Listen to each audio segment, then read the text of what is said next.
All right, Trinity. Here's what we're doing today.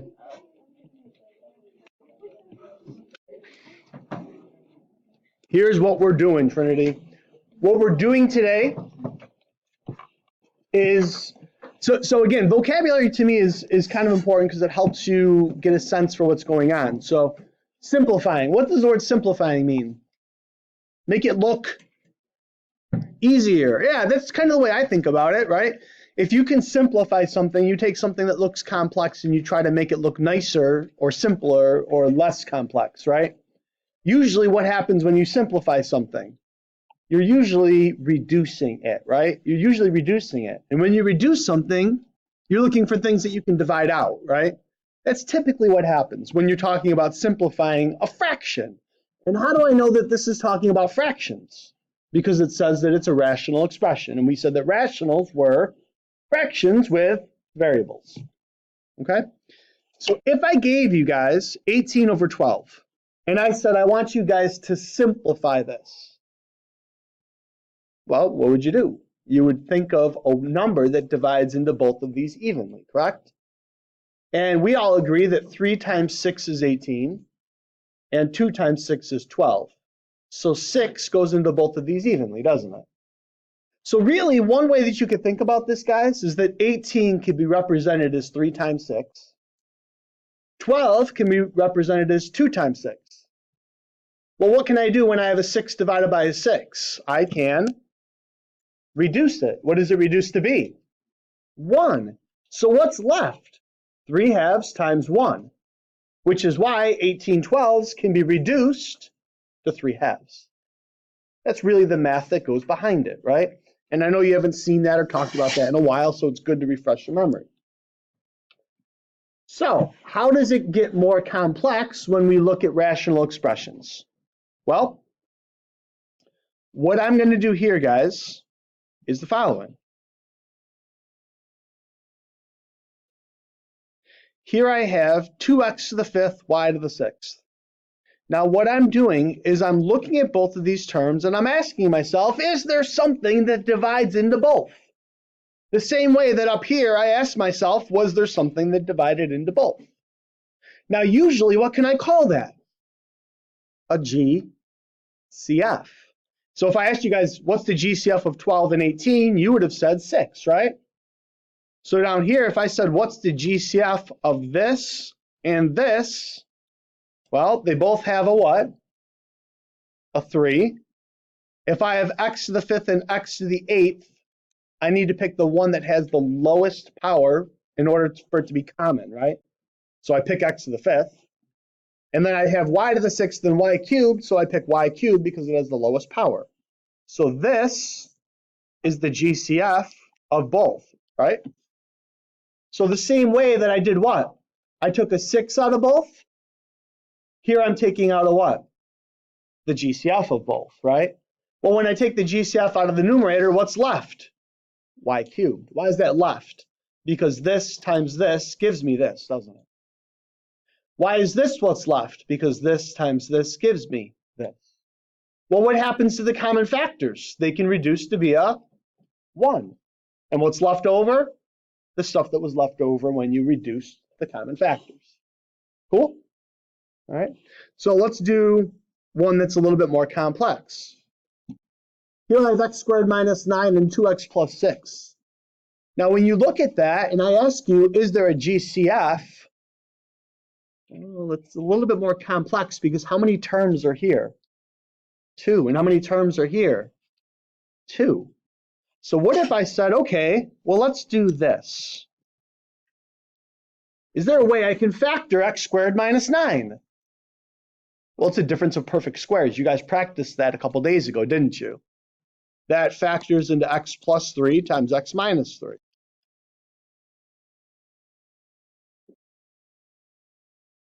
Is there a way to factor 2x plus 6? GCF? What's the GCF of 2x plus 6? 2. And what can come out of that? And x plus 3. Now, if you look at your numerator and you look at your denominator, do they share any factors in common like a GCF? They share x plus 3, right? So aren't I allowed to reduce them to be 1s? So what's left in the numerator? X minus 3 times 1 over 2 times 1. And that is your reduced form. And that's what we did underneath. I gave a couple extra little steps in there. Cool? So guys, if I was to ask you to simplify these, right? How many terms do I have in the numerator? Please be careful. Careful. Terms are separated by adding and subtracting. 1. How many in the denominator? 1. So what I want to do is ask myself, is there a GCF for both of these? Is there a number that both of these would go into? 4x to the second. So what I'm going to do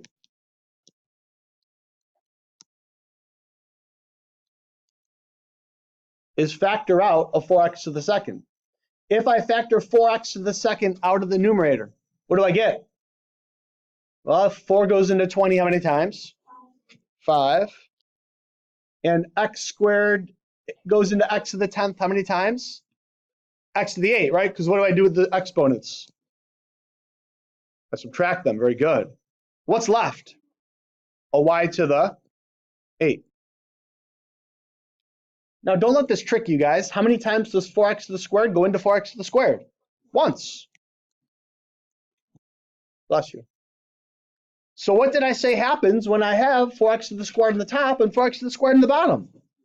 They're going to reduce, right? So what's left? 5x to the 8th and y to the 8th. Do I really need the over 1 now? No, I can leave it like this. What if the 1 was on top? Would I need that? Yeah, that's going to be very different, right?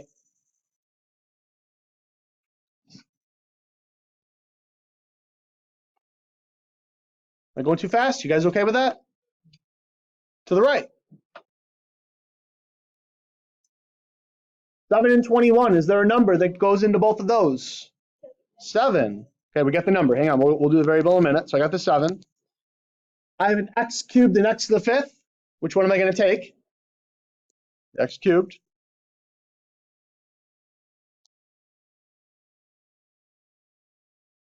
And I have a y and a y to the 8th. What am I going to take? The smaller one, right? The y. All right, so what did I take out of the numerator? Your response is everything. So what's left? A 1. What did I take out of the denominator? Well, 7 goes into 21 3 times, so I have that. And then I have the x cubed goes into the x to the 5th, subtract the exponents. And then I have the y to the 8th, and y goes into y to the 8th, y to the 7 times. Bless you. So what's going to happen? These are going to reduce, right? What's left over? 1 over 3x squared y to the 7th. And so there the 1 has to be there because on the top it matters, doesn't it? Okay. Go ahead, do that next example. Give it a try. See if you can reduce that all the way.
Okay, here's what I got.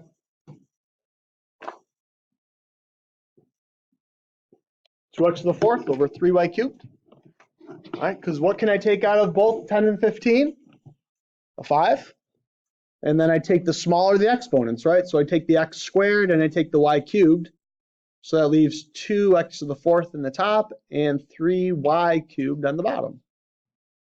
Cool? All right, so with one term on top, one term on bottom, not too bad, right? Simply finding a GCF, more or less, Blake, right? So what are we going to do down here? Well, we're going to look at the next step up type of simplification problem, okay? And the next step up is what we did in that second piece of the example. So how many terms do I have in the top? 3. How many terms in the bottom? 2. Guys, anytime you have more than one in the top or bottom, then your directions are going to be as follows. Factor and reduce. So this is the other type of problem, okay? So you have the simple ones, then you have, then you have the ones where you need to factor and reduce. And this is why we spent all that time practicing the factoring skills, okay?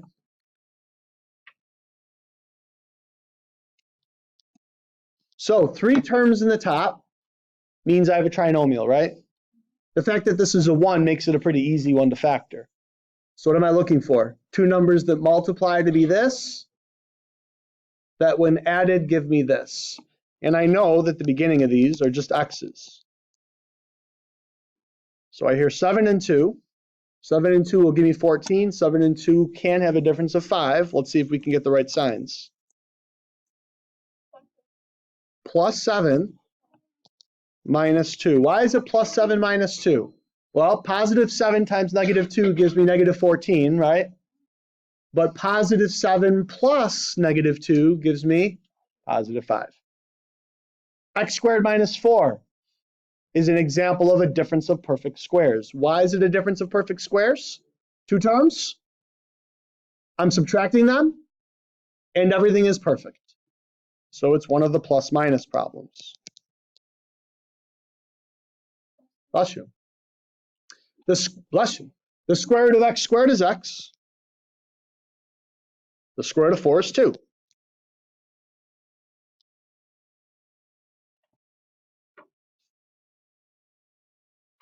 Everybody okay with that?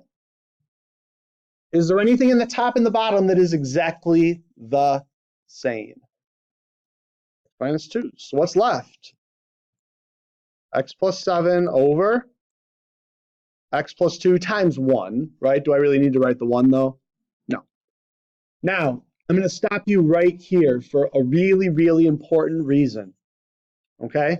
Really important reason. You are only allowed to reduce things when they are exactly the same and they are being multiplied. So if you look at this right here, a lot of you guys are going to be tempted to want to do what? You're going to be tempted to want to do that, aren't you? Look at the difference between that and this.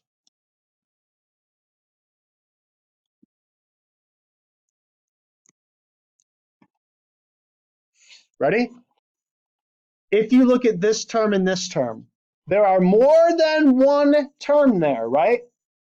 What did I say when you have more than one term? In order to simplify it, you need to factor it and reduce it, right? So I have more than one term here, I have more than one term here, even though that's the result of this, right? Can the top be factored any further? No. Can the bottom be factored any further? No. So I am done. Do you see how this is different from this? How many terms are in the top? 1. How many terms are in the bottom? 1. Do they share a GCF? What is it? They share an x.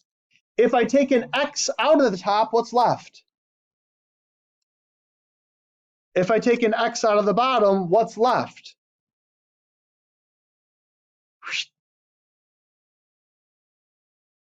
This I'm allowed to reduce because there was one term on the top and one term on the bottom. The x is reduced. This I'm not allowed to reduce because there are 2 terms on the top and 2 terms on the bottom. See the difference between the two? okay? 4x squared minus 1. There is more than one term, so I need to factor and reduce. What is 4x squared minus 1? A difference of perfect squares, plus minus. What's the square root of 4x squared?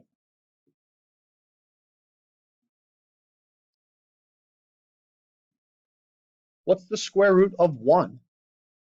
1. That's the very first number on our list, isn't it? Yep. Over.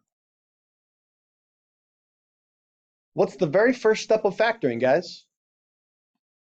GCF. Is there a GCF down here? A 5. So if I take that 5 and divide it out, I get 2x minus 1.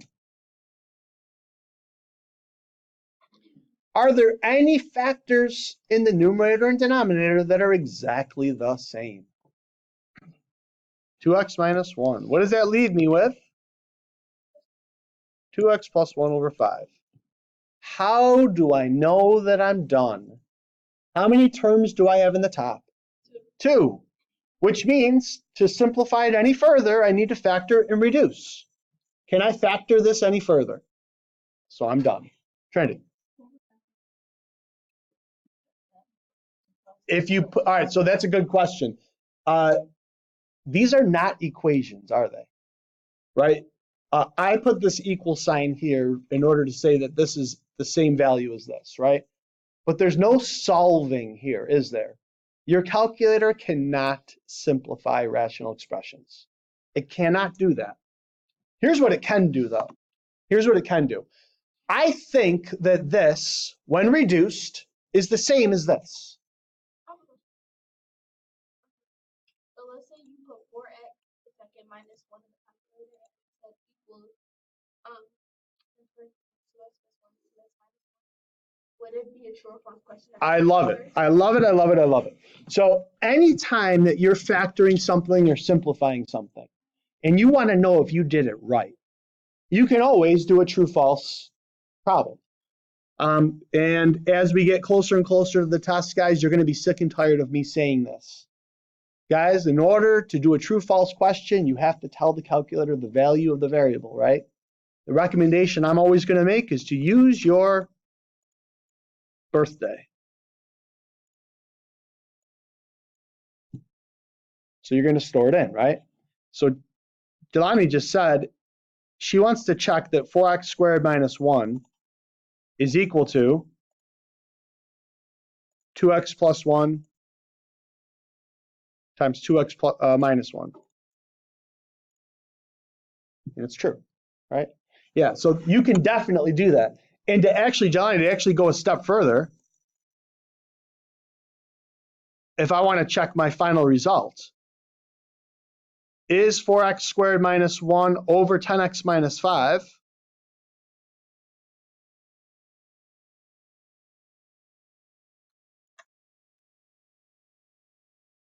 is it equal to 2x plus 1 over 5?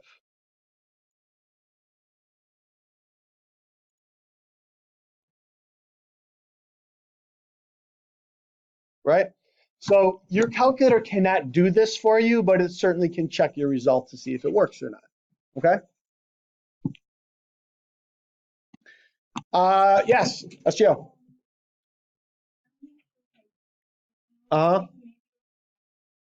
What's your birthday? So 21st of February, 2.21. 21st of February?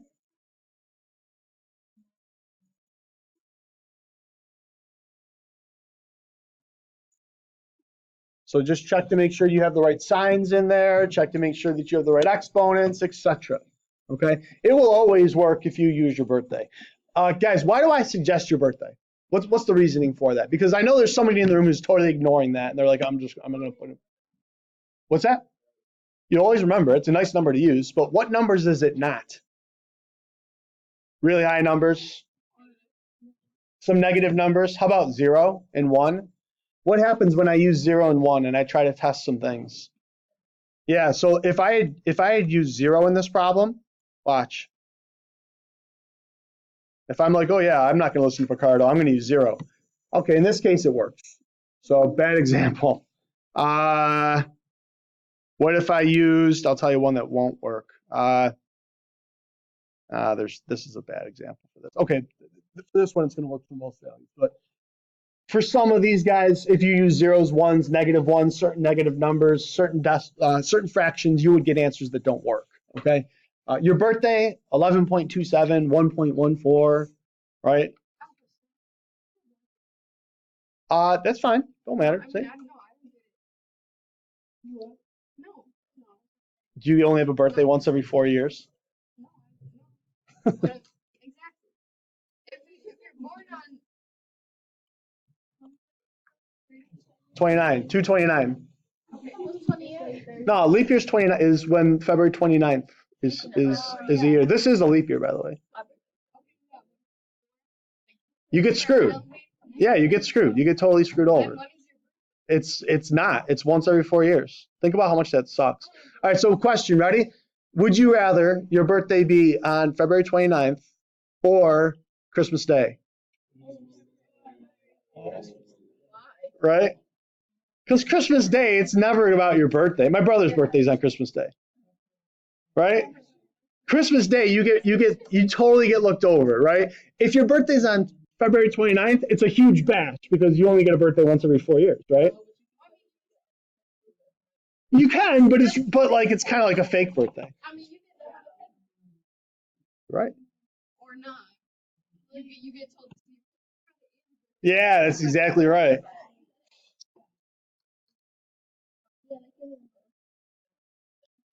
Yeah, see? I'm going with February 29th, I think. Oh. I didn't really care. No, I'm just kidding. Guys, example C here is a grouping problem. How do I know it's grouping? Because there are how many terms? 4. I can take an x squared out of these two, which leaves me with an x minus 3. Remember, I always keep the sign between the groups, right? What can I take out of the next group? 6, which leaves me with an x minus 3. If you did that step properly, what's going to happen? These groups are going to agree with one another. Does it have to be that? No, it could be parentheses. Guys, parentheses and brackets are interchangeable. Right? So if I do this now, that's fine. So what do I have? I have the common factor and then the leftovers, right? Okay, what is the denominator of this? Difference of perfect square, x plus 3 and x minus 3. It's a DPS.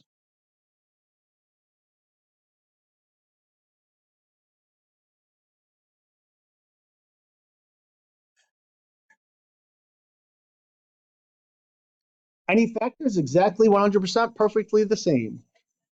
X minus 3's. What's left?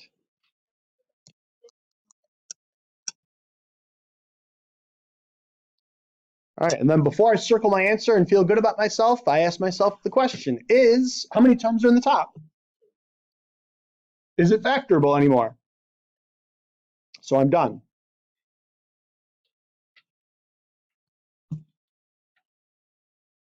Cool? Cool.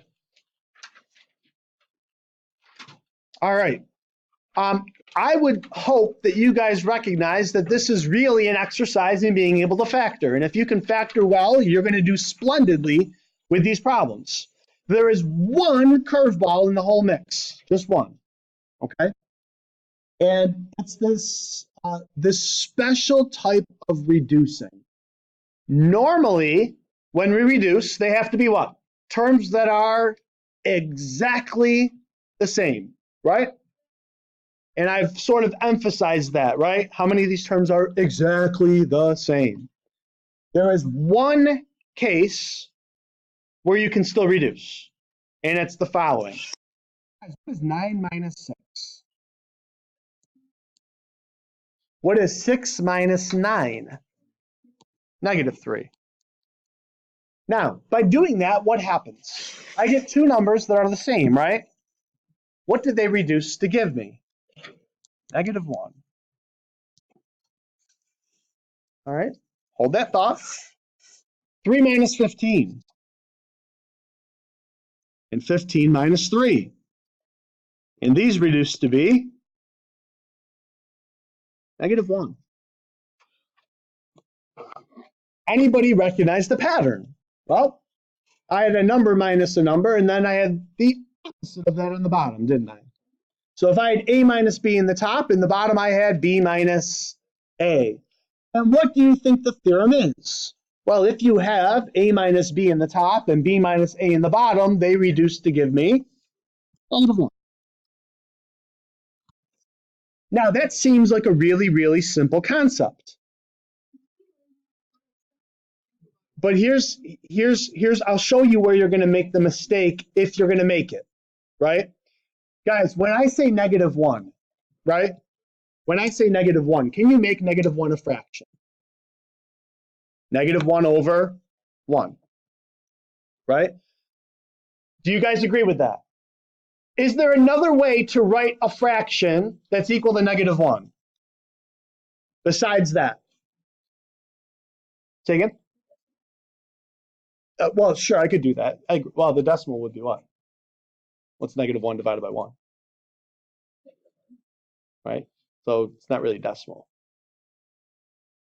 Here I had a negative divided by a positive, right? Do you guys agree I could have done this the other way around? Right? This is the only case where you're allowed to do that, right? Okay. Guys, what can it not be? What can it not be? It can't be that. Why can't it be that? Because two negatives make a positive, right? I'm going to show you why I shared that with you the way I did in this next example, okay?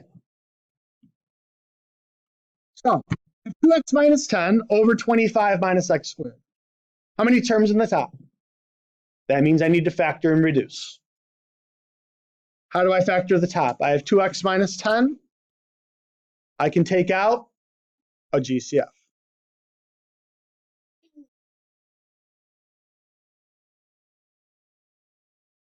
Don't let the bottom confuse you, guys. How many terms? 2. What am I doing to them? Subtracting. What is 25 and x squared? Perfect. Perfect. So this is going to be what? Plus minus. What goes in the front? The 5, right? The square root of 25. The order matters, right? And what is the square root of x squared? X. All right, so here's my question that's really, really important. Are any of these exactly the same? No, not exactly the same. But I have an x minus 5 and I have a 5 minus x. And what did I say those reduce to be? -1. Here's the key concept right here. So we reduce them. What did they reduce to be? You guys said -1, right? Where does the -1 go? It can go on the top. It can go on the bottom. It just can't go both. So I can put it here, or I could have put it down here. It just can't go in both spots. What's left? -2 over 5 plus x. One more really, really important concept. That's not a choice, is it? No, it's not. Because 5 plus x is equal to x plus 5. The order of those doesn't matter because I'm what? Adding. Because 2 plus 3 is equal to 3 plus 2, right? So it doesn't matter which way I do it. Yeah, I got you. So this is the same as this. And there's our answer. All right, so you just got to be careful with that little nugget of information. We'll do one more of those. Which of the following is equivalent? How many terms in the numerator? means I need to factor and reduce. If there was only 1 and 1, I would simply take out the GCF and reduce it that way. All right, 3 terms means it's a trinomial. The first term is x squared, so it's got to be an x and an x. I need 2 numbers that multiply to be 9. That also add up to be -6. You're saying -3? Both of them? Jelani says both of them are -3. I agree, because -3 times -3 is 9. -3 plus -3 is -6. Perfect. Bottom. GCF? 6. Times 3 minus x. I need factors that are equal. Nope, but I have that what? I have that negative scenario, right? I have that x minus 3 and that 3 minus x. And what do those reduce to be? Hang on, wait 1 second. What do those reduce to be? -1. Does it matter where the -1 goes? No, so hang on a second. If I put it down here, what's my answer? X minus 3 over -6. Look at my choices. None of those look like that, does it? So this is a scenario where, what happened? A -1 must have been placed on top. Like this. What could I do with that -1 now? Distribute it. If I distribute it, it gives me what? -x plus 3 over 6. Which, oh, hang on, that's not a choice either, is it? Because what did the person do with these 2 terms? Switched them, because -x plus 3 is the same as 3 plus -x, and 3 plus -x is the same as 3 minus x. And now we have our solution. Jelani, your question.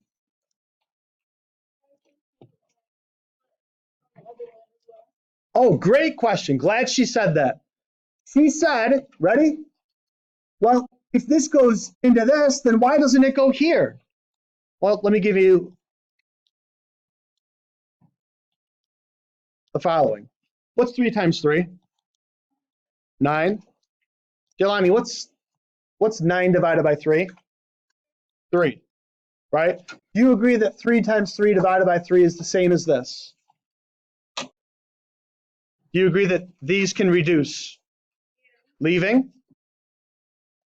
Just the 3, right? If it went into both, what would be left? A 1. And 9 divided by 3 is not 1, right? Cool? All right. That's it for me, okay? Guys, here's the thing. If that made sense, if what we did today made sense, then the next 2 lessons are going to be a total breeze. The next 2 lessons will be a total breeze. I promise you.